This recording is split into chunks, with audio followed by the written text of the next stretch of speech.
The most important aspect of life is digestion. And by that, I'm not just talking about digestion of food, but also digestion of your life experience.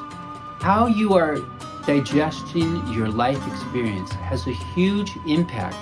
You really want to make sure that your body is calm, relaxed, especially if we want to maximize and keep the power of our digestion. Becker is the world's top expert in indigenous traditional medicine. When a client comes to me, I do my best to listen intently to what they ask and address exactly what they say their main complaint is. Becker, he is considered the Sherlock Holmes of medicine. Integrate Chinese medicines, Indian medicines, is for us to learn more about it.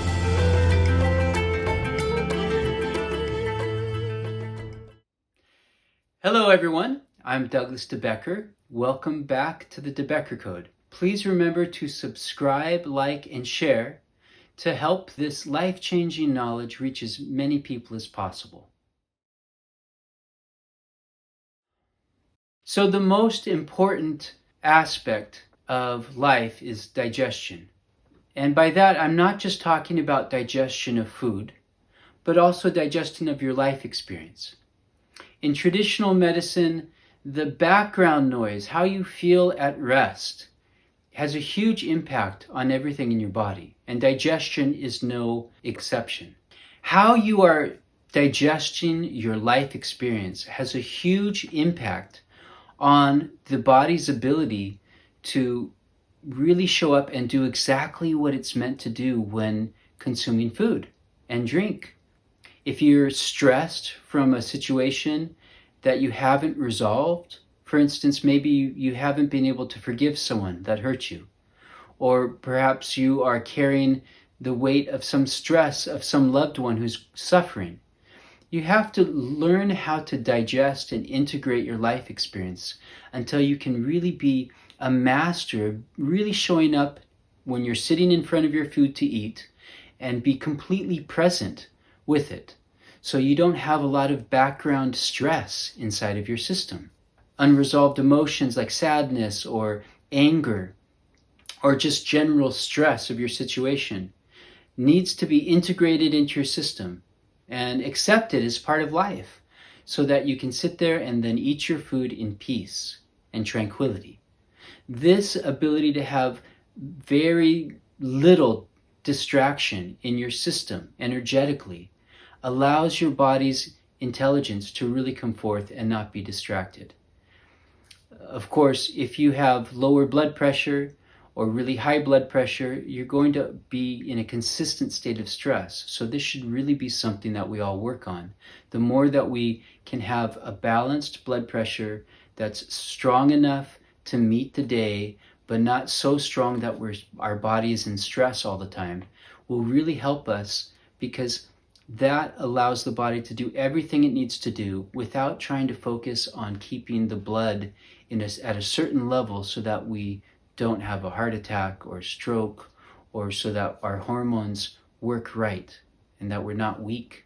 The nervous system and the stress that runs through it distracts the rest of the body when it needs to do something. So we really want to be sitting in front of our food and be able to eat it, and that depends on digesting our life experience. What's happened to us when we were young, what's happening in the not so distant past, and what just happened. All these things should come to a place where it's integrated and part of our body without an issue. Then we can start looking at the frequency of how much we eat. So when we stop eating, one of the things that's very popular right now is the idea of fasting. Temporary fasting, where we just skip breakfast, for instance.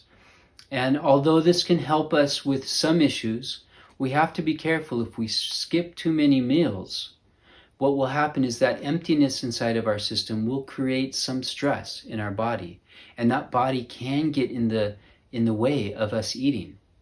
So we really need to be careful that we're not letting our system become empty, okay?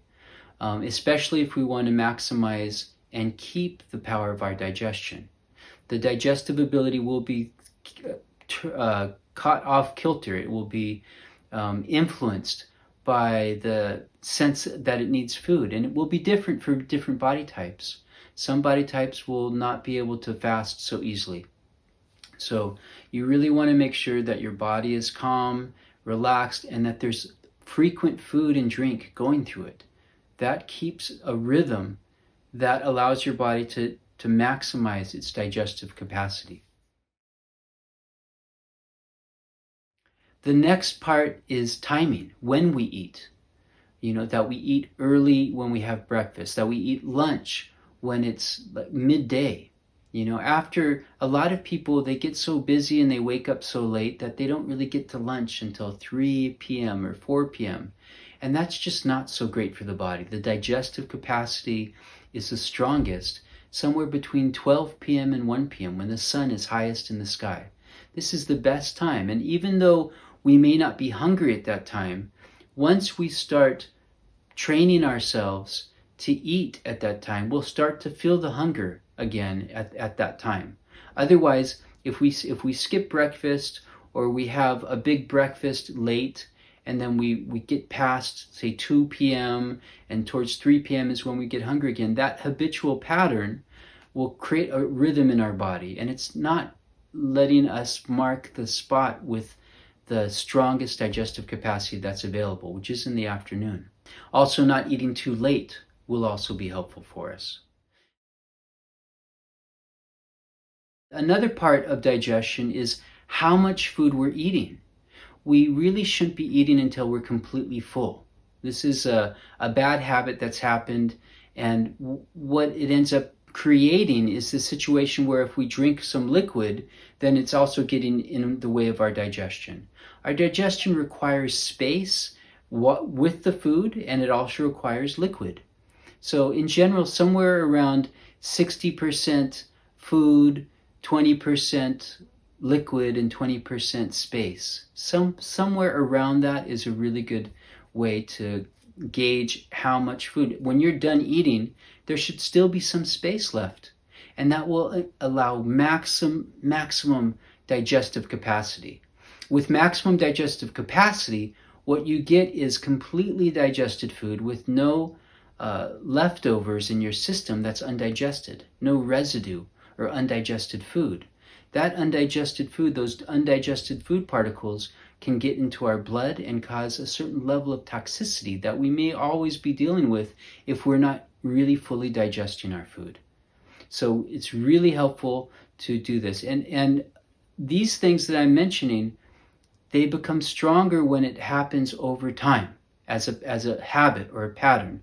You start creating this rhythm that works with nature, and you'll get the benefits from it.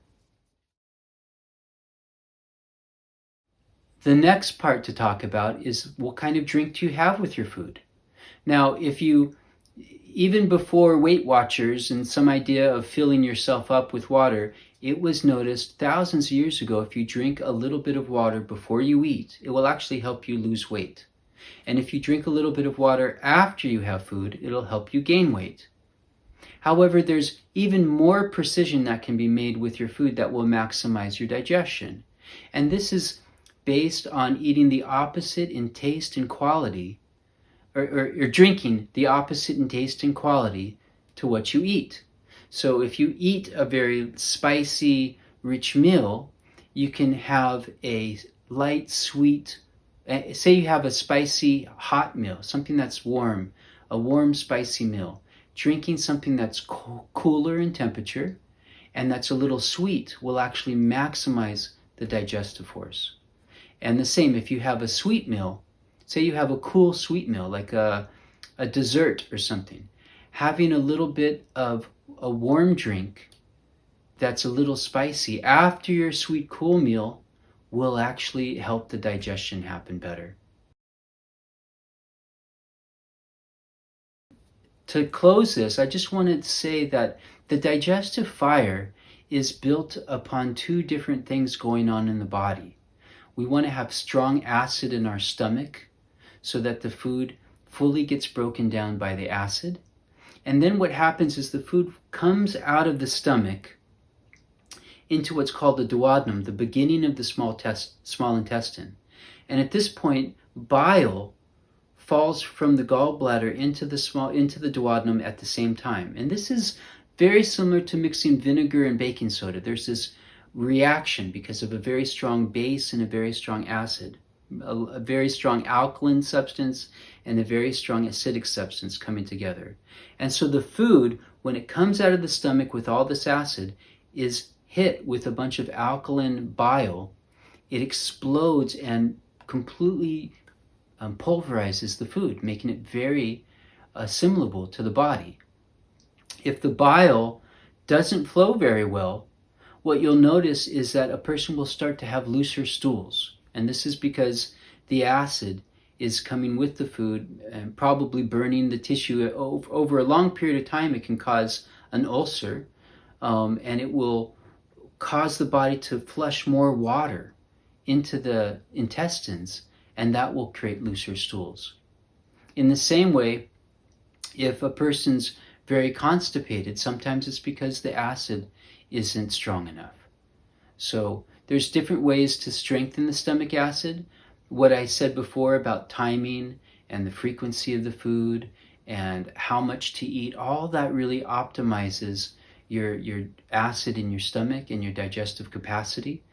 Also, if you are very much of a hot body type, you can boil water, let it cool down, and then drink that water, and that will help the bile to flow even better. And that can also help with some of the side effects of having too much fire, too much heat, and too much catabolic dominance in your body. If you found this content helpful, please share this with your friends and invite them to join us in this movement to bring health sovereignty to the world.